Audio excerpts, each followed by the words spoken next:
welcome back to the channel. Today we're tackling one of the most heated and divisive political proposals in recent memory. Nigel Farage, leader of Reform UK, has revealed plans to detain and deport everyone who arrives in Britain via small boats, including women and children. That's right. No exceptions, no asylum claims. In this factual breakdown, we'll unpack his policy, explore the legal and humanitarian implications, and examine the broader political fallout.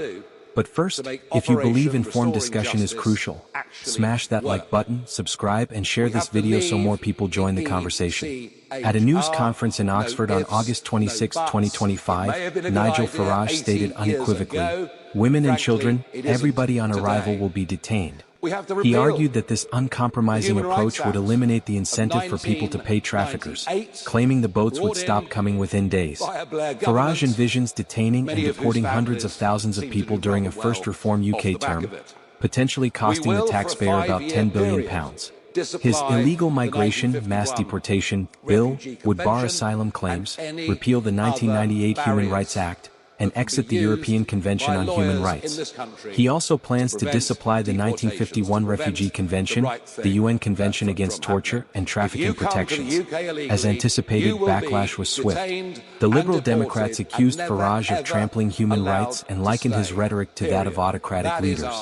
Deputy Leader Daisy Cooper said, Winston Churchill would be turning in his grave. The Green Party condemned the proposal as inflammatory and unworkable, warning it could fuel hatred and disorder. Labour is offering a different model, the one-in, one-out return agreement with France, allowing UK-bound arrivals to be exchanged for asylum seekers with UK ties. But Reform and the Conservatives have criticised it as ineffective, given over 28,000 small boat crossings in 2025 already. This plan raises serious legal flags.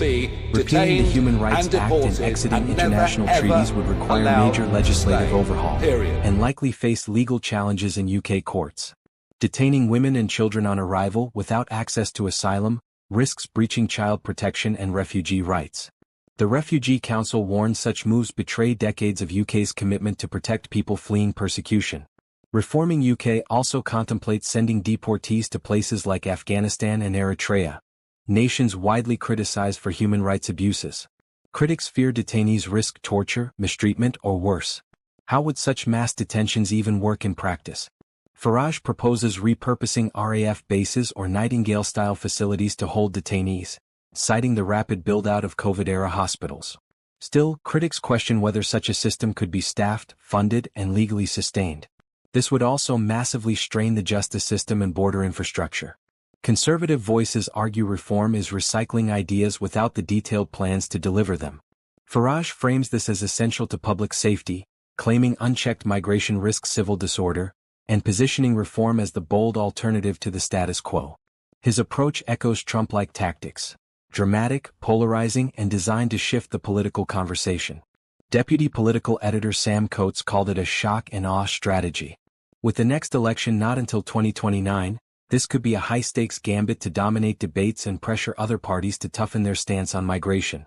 To wrap up, Nigel Farage's proposal to detain and deport everyone, including women and children, who arrive in the UK illegally marks a seismic shift in immigration policy.